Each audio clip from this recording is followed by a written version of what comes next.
Shalom Bapak Ibu semua. Dalam video sebelumnya kita sudah belajar bahwa ada saudara-saudara kita yang dari Islam dan ulama Islam yang mengatakan bahwa Yudas Iskariotlah yang disalibkan menggantikan Yesus. Dan itu tertulis di dalam Injil palsu, yaitu Injil Barnabas, bukan di literatur Islam itu sendiri. Nah, mungkin kita pernah mendengar dari saudara-saudara kita yang dari Islam mengatakan bahwa Injil Barnabas lah yang asli, bukan Injil yang sekarang yang sudah banyak dirubah oleh orang-orang Kristen. Nah, mengapa akademisi Islam begitu konsen dengan Injil Barnabas, Pak Jul? Mungkin Anda bertanya kepada saya demikian. Nah, ini mungkin bisa menjadi sebuah petunjuk mengapa mereka sangat memperhatikan Injil Barnabas dan mengatakan bahwa Injil Barnabas itu asli, Bapak Ibu. Kalau kita baca di dalam Injil Barnabas 39, ada melihat sebuah tulisan bersinar yang menuliskan hanya ada satu Allah dan Muhammad adalah utusan Allah. Nah, Anda bisa tebak sendiri Bapak Ibu, ini kalimat apa di dalam Islam. Jadi tidak heran para akademisi Islam, ulama Islam, atau saudara-saudara kita yang dari Islam mengatakan bahwa Injil Barnabas lah Injil yang asli, karena memang sesuai dengan kalimat yang selalu mereka ucapkan. Nah, berkenaan dengan klaim saudara-saudara kita yang dari Islam mengatakan bahwa Injil Barnabas adalah Injil yang asli, sementara kita sebagai orang Kristen yang sejati mengatakan bahwa Injil Barnabas adalah Injil palsu, maka saya akan tunjukkan kepada Bapak Ibu semua di mana letak kepalsuan dan ketidakakuratan Injil Barnabas itu, sehingga apabila saudara-saudara kita yang dari Islam atau yang lain mengatakan bahwa Injil Barnabas adalah Injil yang asli, Bapak Ibu bisa menunjukkan kepalsuan dan kebohongan itu. Nah, kita masuk Bapak Ibu. Yang pertama, di dalam pembukaan Injil Barnabas, tuliskan di sana bahwa Barnabas, Rasul Yesus Nazarin atau Yesus orang Nazaret yang disebut Kristus. Nah, kalau kita komparasi dengan Injil Barnabas pasal 42, Yesus sendiri mengakui bahwa dia bukan Mesias. Nah, Anda lihat sendiri Bapak Ibu, tampaknya penulis Injil Barnabas itu tidak tahu kalau Kristus itu adalah Mesias. Nah, kalau kita komparasi dengan Yohanes 1 ayat 41, kita lihat sendiri Bapak Ibu bahwa Mesias di situ adalah Kristus. Dalam teks Yunaninya dituliskan Mesian yang ditransliterasi dari bahasa Ibrani dan Kristos. Mesias itu adalah Kristus. Jadi bisa dikatakan bahwa penulis Injil Barnabas ini punya pemahaman yang dangkal tentang bahasa Yunani, karena dia tidak tahu bahwa Kristus itu adalah Mesias. Tentu saja saya heran setelah Rasul Barnabas tidak tahu kalau Kristus itu adalah Mesias. Yang pastinya ini bukanlah Rasul Barnabas yang sesungguhnya, tetapi Rasul Barnabas yang diserupakan. Kita lanjut Bapak Ibu. Di dalam Injil Barnabas pasal 82, tahun Yobel dalam Injil Barnabas itu 100 tahun sekali. Nah, dalam sejarah gereja Bapak Ibu, tahun Yobel itu diubah dari 50 tahun menjadi 100 tahun. Nah, kita bisa lihat literaturnya. Di dalam Becker Encyclopedia of Christian Apologetics, dalam Injil Barnabas, tahun Yobel itu setiap 100 tahun, bukan 50 tahun. Deklarasi kepausan mengubah tahun Yobel dari 50 tahun menjadi 100 tahun pada tahun 1343. Nah, itu berarti bahwa Injil Barnabas ditulis setelah tahun 1343. Kita lanjut. Penulis Injil Barnabas hanya mengutip Yesus yang berbicara tentang tahun Yobel yang akan datang setiap 100 tahun. Nah, ini bisa dipastikan bahwa dia mengetahui keputusan Paus Bonifasius. Penulis Injil Barnabas ini tentu saja bisa mengetahui keputusan ini kalau dia hidup pada waktu yang sama dengan Paus Bonifasius atau setelah zaman Paus Bonifasius. Ini menyimpulkan bahwa Injil Barnabas tidak mungkin ditulis lebih awal dari abad ke-14 Masehi. Selain itu, Injil Barnabas menggunakan teks dari terjemahan Alkitab Vulgate Latin Katolik Roma abad ke-4.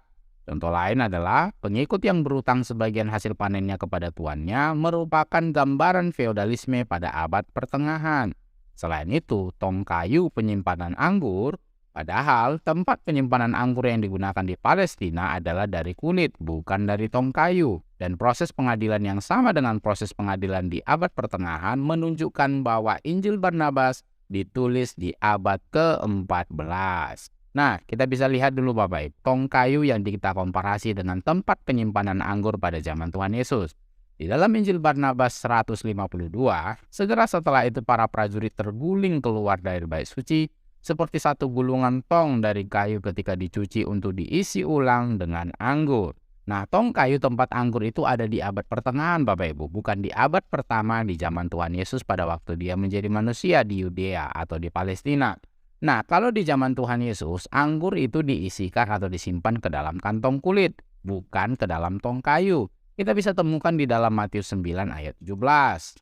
Begitu pula anggur yang baru tidak diisikan ke dalam kantong kulit yang tua. Nah, kelihatan sekali Bapak Ibu kepalsuannya. Ibaratnya seperti ini kalau saya ilustrasikan. Nah, saya katakan kepada Bapak Ibu bahwa saya membeli permen pakai pecahan Rp100 warna merah pada tahun 1970. Uangnya seperti ini. Meskipun tidak ada tahun dicantumkan pada gambar ini, tetapi Bapak Ibu yang hidup di tahun 1970 tentu saja tahu bahwa ini bukan pecahan Rp100 di tahun 70.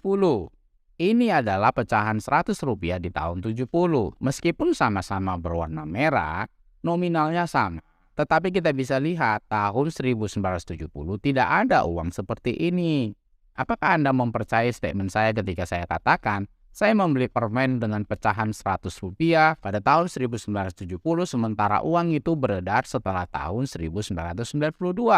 Tentu saja tidak. Nah, hal yang sama dengan Injil Barnabas, Bapak Ibu. Tempat penyimpanan anggur pakai tong kayu katanya di sana itu ada di abad pertengahan. Bukan di zaman Tuhan Yesus. Dari situ saja sudah kelihatan kebohongan dan kepalsuannya, Bapak Ibu. Nah, masih belum selesai. Kita lanjut lagi. Di dalam Injil Barnabas dikatakan Yesus lahir ketika Pilatus menjadi gubernur. Padahal Pilatus belum menjadi gubernur sampai tahun 26 atau 27 Masehi. Dikatakan lagi, Yesus berlayar ke Nazaret, padahal Nazaret tidak terletak di tepi pantai. Demikian pula, Injil Barnabas memuat pernyataan yang berlebihan seperti menyebutkan 144.000 nabi dan 10.000 nabi dibunuh oleh Isabel. Nah, saya ambil contohnya dulu Bapak Ibu, berkenaan dengan Pilatus yang dikatakan adalah gubernur pada saat Tuhan Yesus lahir. Di dalam Injil Barnabas pasal yang ketiga, dituliskan di sana, Yesus lahir pada saat Pilatus menjadi gubernur. Nah, kita dibantu oleh literatur ini Bapak Ibu, dalam The Wycliffe Bible Encyclopedia, Kaisar Agustus itu memerintah dari tahun 27 sebelum Masehi sampai 14 Masehi dan di zaman dialah Yesus Kristus dilahirkan sebagai manusia. Sementara Kaisar Tiberius memerintah tahun 14 sampai 37 Masehi dan di zaman Tiberius lah Pontius Pilatus menjadi gubernur atau prokurator Yudea. Artinya di zaman Tiberius Tuhan Yesus sudah memulai pelayanannya, bukan dilahirkan. Nah, kita bisa lihat perbandingannya Bapak Ibu di dalam Lukas 2 ayat 1 dan Lukas 3 ayat 1. Di dalam Lukas 2 ayat 1, pada waktu itu Kaisar Agustus mengeluarkan sebuah perintah, menyuruh mendaftarkan semua orang di seluruh dunia. Nah, ini berkenaan dengan pada waktu kelahiran Yesus Kristus. Kita maju satu pasal, Lukas pasal yang ketiga ayat yang pertama. Dalam tahun ke-15 dari pemerintahan Kaisar Tiberius, ketika Pontius Pilatus menjadi wali negeri Yudea dan seterusnya. Kelihatan bukan Bapak Ibu kalau si penulis Injil Barnabas tidak melek sejarah. Namun saudara-saudara kita yang dari Islam mengakui bahwa Injil Barnabas itu Injil yang asli. Ya, mungkin asli dalam ketidakmelekannya dalam sejarah. Saya ragu Barnabas sekelas Rasul tidak tahu siapa kaisar yang hidup di zamannya. Ibarat saya katakan pada saat agresi militer Belanda yang pertama yang menjabat pada waktu itu sebagai presiden adalah Soeharto. Sudah pasti Anda tidak percaya dengan statement saya, bukan? Nah, hal yang sama dengan Rasul Barnabas. Sudah pasti Rasul itu bukanlah Rasul Barnabas yang asli, tetapi Rasul Barnabas yang diserupakan. Selanjutnya, ini adalah peta dari Nazaret, Bapak Ibu. Nazaret itu daratan, tidak ada pantai, dan jauh dari Danau Galilea. Jadi bagaimana mungkin Yesus berlayar ke Nazaret? Kelihatan sekali si penulis kitab Injil Barnabas ini tidak tahu letak geografis. Saya ragu Bapak Ibu, penulis Injil ini mengaku orang Israel, apalagi Rasul, tetapi dia tidak tahu letak geografis Israel. Jadi sebenarnya masih banyak kepalsuan dan kebohongan Injil Barnabas ini Bapak Ibu. Namun setidaknya Bapak Ibu bisa melihat sendiri bagaimana Injil Barnabas ini yang diklaim asli oleh saudara-saudara kita yang dari Islam malah menunjukkan kepalsuan dan ketidakakuratannya. Penulis Injil Barnabas tidak tahu kalau Kristus itu adalah Mesias. Penulis Injil Barnabas itu buta sejarah dan tidak tahu kaisar mana dia hidup, buta sejarah dan tulisannya menunjukkan bahwa dia hidup di abad ke-14. Penulis Injil Barnabas juga tidak tahu letak geografis Israel. Nah, bagaimana respon Anda tentang saudara-saudara kita yang dari Islam yang mengatakan bahwa Injil Barnabas adalah Injil yang asli, sementara Injil itu diidentifikasi berasal dari abad ke-14 dan banyak kepalsuan dan kebohongan yang ada di dalamnya. Ketidakakuratan sejarah dan tulisan juga ada di dalam Injil Barnabas itu. Silahkan tuliskan komentar Anda untuk itu. Demikian yang bisa saya sampaikan Bapak Ibu. Semoga menjadi berkat, menambah pengetahuan dan wawasan kita semua.